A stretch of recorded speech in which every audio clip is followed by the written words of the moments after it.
Good morning, class. Today we'll have a topic dispersion of light in nature.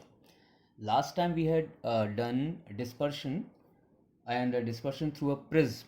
When light passes through a prism, it splits off into 7 component colors, and that phenomenon is called dispersion of light.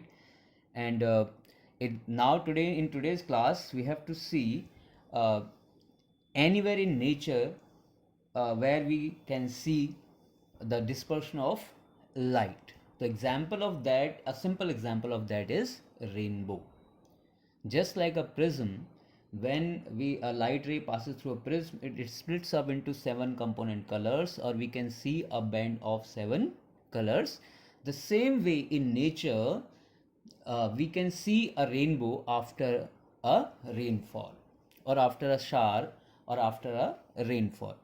So today we study about the rainbow, how it is formed, and what is the process takes place when a rainbow is formed. Different phenomenon or different uh, refraction, natural phenomenon which are responsible for the formation of a rainbow. Today we will study all those. Okay, it's a question of 3 marks. 3 mark question can come in an examination. Board exam में 2019 के जो exam में वो question आया हुआ है rainbow formation का पूरा 3 मार्क्स में. तो it can be a question of 3 marks.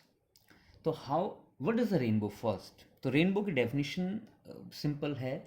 It's a spectrum of sunlight in nature. Nature में एक 7 कलर का स्पेक्ट्रम या 7 कलर का बैंड हम देखेंगे. जब हम रेनबो, अगर आप लोगों ने कभी देखा है तो वो हम 7 कलर्स की बात करते हैं. कुछ कलर्स काफ़ी फेडेड होते हैं तो हमें दिखाई नहीं देते हैं, बट मोस्टली रेड कलर और ग्रीन, ब्लू, ये ऑरेंजी कलर हमें दिखाई दे जाते हैं. तो but it consist of 7 colour. It's a band of 7 colours which is formed appears in the sky. ठीक है, स्काई तो कुछ है नहीं ऐसा, but it appears to formed in the sky. Atmosphere में हमें बना हुआ दिखता है. ऊपर देखते हैं तो ऊपर हमारे को एक रेनबो फॉर्मेशन, जो हमको स्पेक्ट्रम दिखाई देता है 7 कलर्स का, उसको ही हम रेनबो कहते हैं. तो रेनबो कब फॉर्म होता है? It is form due to the dispersion of sunlight by water droplets suspended in the atmosphere after rainfall. Actual में क्या होता है, रेनफॉल के बाद कुछ वाटर ड्रॉपलेट्स जो एयर में सस्पेंड करती हैं वो किसकी तरह बिहेव करने लगती हैं? एक प्रिज्म की तरह बिहेव करने लगती हैं. तो जब लाइट रे उन ड्रॉपलेट्स के थ्रू पास होती है तो वो अपने 7 कंपोनेंट कलर्स में डिस्पर्स हो जाती है, स्प्लिट हो जाती है. ठीक है, तो this is called dispersion in nature. तो वाटर ड्रॉपलेट्स किस तरह बिहेव कर रही हैं? एक प्रिज्म की तरह बिहेव कर रही हैं. उस प्रोसेस को अभी हम समझेंगे फिगर से. फिर है दूसरा, rainbow is always formed in the direction opposite to the sun. यानी कि सन जिस तरह, अगर सन हमें ईस्ट में है तो जो आपका रेनबो बनेगा वो वेस्ट की साइड में बनेगा. ठीक है, यस, सन वेस्ट की साइड में तो रेनबो आपको ईस्ट की डायरेक्शन में दिखाई देगा, उसके ऑपोजिट दिखाई देता है. यानी कि अगर हम सन, रेनबो हमारे सामने है तो इट मीन्स सन डेफिनेटली कहाँ होगा? हमारे बैक साइड पे होगा. ठीक है, तो ये कंडीशन एक है रेनबो फॉर्मेशन की. बट ये हमें याद भी रखना है कि rainbow is always form in the direction opposite to the sun. अब क्वेश्चन एग्जाम में आता है, ये तो एक रेनबो के बारे में पूछ लिया जा सकता है. और अब इसका पार्ट आगे पूछा जा सकता है कि how does a rainbow form. Rainbow बनता कैसे? उसको एक रे डायग्राम की हेल्प से आप समझाइए. तो हम एक रे डायग्राम की हेल्प से इसको समझने की कोशिश करेंगे, और उसके बाद जो नेचुरल फिनोमिनन हैं उनके बारे में भी हम थोड़ा सा समझेंगे इससे रिलेटेड. तो देखिए, रेनबो फॉर्मेशन के लिए सबसे पहले एक हमने लिया कोई सनलाइट, रे ऑफ लाइट ले ली हमने. It coming towards the water droplets and it passes through a water droplet. अब जैसे ही वाटर ड्रॉपलेट से पास होगी, इधर है मीडियम आपका क्या है? एयर. और बीच में मीडियम क्या मिलेगा? वाटर. तो इसका मतलब यहाँ पर नेचुरल फिनोमिनन जो रिफ्रैक्शन, जब एक मीडियम से दूसरे मीडियम में लाइट रे पास होगी तो definitely it will get bend. ठीक है, और रिफ्रैक्शन होगा तो ये एक रिफ्रैक्शन तो होगा ही होगा, साथ के साथ में it will behave like a prism. तो रिफ्रैक्शन के साथ एक प्रोसेस कौन सा होगा? डिस्पर्शन का और स्प्लिटिंग का. तो ये लाइट रे अपने 7 कंपोनेंट कलर्स में क्या हो जाएगी? इधर स्प्लिट हो जाएगी. तो ये दोनों चीज़ें यहाँ पे हो रही हैं, डिस्पर्शन भी और एटमॉस्फेरिक रिफ्रैक्शन। ठीक है, तो ये एक हो। अब लेकिन देखिए, अब जब वाटर ये रेन रेज इधर आती है वाटर ड्रॉपलेट के थ्रू, तो इनको बाहर निकल जाना चाहिए। वाटर ड्रॉपलेट्स क्या हैं? एक ट्रांसपेरेंट मीडियम है, तो वो रेज ये बाहर की तरफ चली जानी चाहिए। बट इन सम कंडीशन सारी की सारी rays, most of the rays will go out. अब सन, केवल एक सन रे तो आएगी नहीं, बहुत सारी sun rays, beam of light will pass through this. उसमें से बहुत सारी लाइट रेज तो क्या चली जाएंगी, सीधे स्ट्रेट रिफ्रैक्ट होकर वापस बाहर निकल जाएंगी। But some of them will fall at such an angle, because of that they will not pass through it, but they all those rays will get reflect। ठीक है, एक ऐसी कंडीशन होती है जिसको हम क्रिटिकल एंगल कंडीशन कहते हैं। उस कंडीशन में लाइट रेज ट्रांसपेरेंट मीडियम पे भी पड़ती हैं तो उसको थ्रू नहीं जाती हैं, उसके पार नहीं निकल जाती, बल्कि रिफ्लेक्ट हो जाती हैं। उसको हम कहते हैं total internal reflection. Normal condition में तो निकल जाएगी बाहर, लेकिन जब ये क्रिटिकल एंगल पर, मोर देन क्रिटिकल एंगल पर इस सरफेस पे गिरती है, तो बाहर निकलने के बजाय वापस इसी मीडियम में क्या हो जाती है, रिफ्लेक्ट होके वापस अंदर की तरफ आ जाती है। तो इस प्रोसेस से ये ऐसे करके रिफ्लेक्ट होके आ जाएगी। ठीक है, तो ये यहाँ पर आपका रिफ्लेक्शन हो जाएगा, और इसको कहते हैं हम टोटल इंटरनल रिफ्लेक्शन। तो क्या हो रहा है, पहले लाइट रे आई, इट गेट डिस्पर्स्ड, रिफ्रैक्शन हुआ एक, तो यहाँ पर रिफ्रैक्शन हुआ, फिर डिस्पर्शन हुआ, and then it here it shows total internal reflection. But यहाँ पे फिर से क्या होगा, रिफ्रैक्शन होगा और लाइट रे हल्का सा स्लाइटली बेंड होकर के यहाँ से जो है वो बाहर को निकलेंगी। तो ये प्रोसेस है रेनबो फॉर्मेशन का, और यहाँ पर ऑब्जर्वर जो है उसको देख रहा है, तो ऑब्जर्वर को लाइट रेज उसके आंखों पर पड़ेगी, and you can see 7 colours of spectrum here, और ये एक रेनबो उसको अपने सामने दिखाई दे जाएगा। तो this is a process how a rainbow is seen. Clear है? तो ये आपने फिगर को प्रैक्टिस करना है, फिगर इज़ इम्पॉर्टेंट, और इसकी हेल्प से अगर रेनबो फॉर्मेशन को समझाने को भी आता है तो आप उसको समझा सकते हैं। ठीक है, तो एक्सप्लेन आपने अपने वर्ड्स में करना है।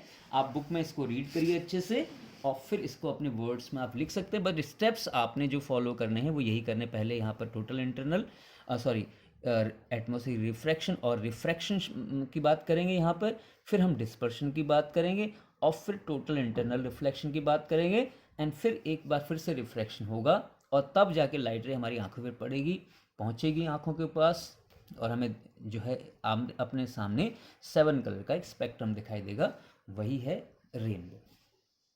अब ये आता है कि रेनबो फॉर्मेशन में, अब एग्जाम में देखिए क्वेश्चन का जो पार्ट है, जो पूरा क्वेश्चन 3 मार्क्स का बनेगा, उसमें ये भी पूछा जा सकता है कि mention the natural phenomenon which takes place when a rainbow is formed. उन प्रोसेस को सबको एक्सप्लेन नहीं करना होगा, बल्कि उनको मेंशन करना है, उनको बताना कि कौन कौन से नेचुरल फिनोमेनन होते हैं। तो मैंने भी जैसे ऑलरेडी हम डिस्कशन में बता चुके हैं कौन कौन सी कंडीशन है। पहला कंडीशन क्या है, refraction, where at this place, इस जगह पर क्या होगा, रिफ्रैक्शन होगा। देन नेक्स्ट, जैसे आगे लाइट रे, it is splitting up into 7 component colours, that is called dispersion, and at this place here it is total internal reflection। अब सारी रेज टोटल इंटरनल रिफ्लेक्शन को फॉलो नहीं करेंगे, ओनली दो rays will follow total internal reflection, those which are falling at critical angle और more than critical angle on this surface. अब वो critical angle is a different point, वो आपको समझने के लिए अलग से फिर बहुत सारी चीज़ें समझानी पड़ेंगी, उसको नहीं कर रहे अभी हम सिर्फ। बट आपको ये समझना है कि क्रिटिकल एंगल से ज़्यादा एंगल पर जब कोई लाइट रे किसी रिफ्रैक्टिंग सरफेस पर पड़ती है, तो वो बाहर रिफ्रैक्ट होने के बजाय रिफ्लेक्ट हो जाती है। और यही वजह है कि जो हमें ग्लास है, जो टोटली ट्रांसपेरेंट है, वो हमें दिखाई देता है, उसकी ग्लेयर हमारी आंखों पर पहुंचती है because of this total internal reflection. Otherwise हमें ग्लास दिखाई न दे, बट क्योंकि कुछ प्लेसेस पे टोटल इंटरनल रिफ्लेक्शन होता है, इसलिए उसका एक ग्लेयर हमको हमारी आंखों पे पड़ता है और हमें पता चल जाता है कि सामने कोई ग्लास मटेरियल है। ठीक है, तो ये टोटल इंटरनल रिफ्लेक्शन का, तो तीनों दो फिनोमिनन है, refraction, dispersion and total internal reflection, वो इन्वॉल्व हैं किसमें, फॉर्मेशन ऑफ अ रेनबो में। तो ये आपने लिख देना है। अब उसके बाद है condition for observing a rainbow. तो सबसे पहला कि कौन सी ऐसी कंडीशन जो होनी चाहिए रेनबो फॉर्मेशन के लिए, तभी रेनबो बनेगा। अदरवाइज रेनबो फॉर्म हमेशा थोड़ी, रेनफॉल जब भी होता है तो क्या हमेशा रेनबो दिखाई देता है आपको? नहीं, ऐसा तो नहीं है। और यहाँ तो जो मेट्रो सिटीज़ हैं उनमें तो दिखता ही नहीं है, बहुत रेयर चांस होता है। ओपन एरिया जहाँ पे होते हैं, हिली एरिया होते हैं, ओपन फील्ड एरिया जहाँ पर होते हैं, वहाँ पे दिखाई देता है। लेकिन उसके लिए भी कुछ कंडीशन है। पहली कंडीशन क्या है, प्रेजेंस ऑफ वाटर ड्रॉपलेट्स। एक ये लिखना, ये याद करना है आपने, कंडीशन आ सकती है, presence of water droplets in atmosphere. Atmosphere में वाटर ड्रॉपलेट्स की प्रेजेंस होना जरूरी है। सेकंड कंडीशन क्या जरूरी है, sun should be at the back of the observer.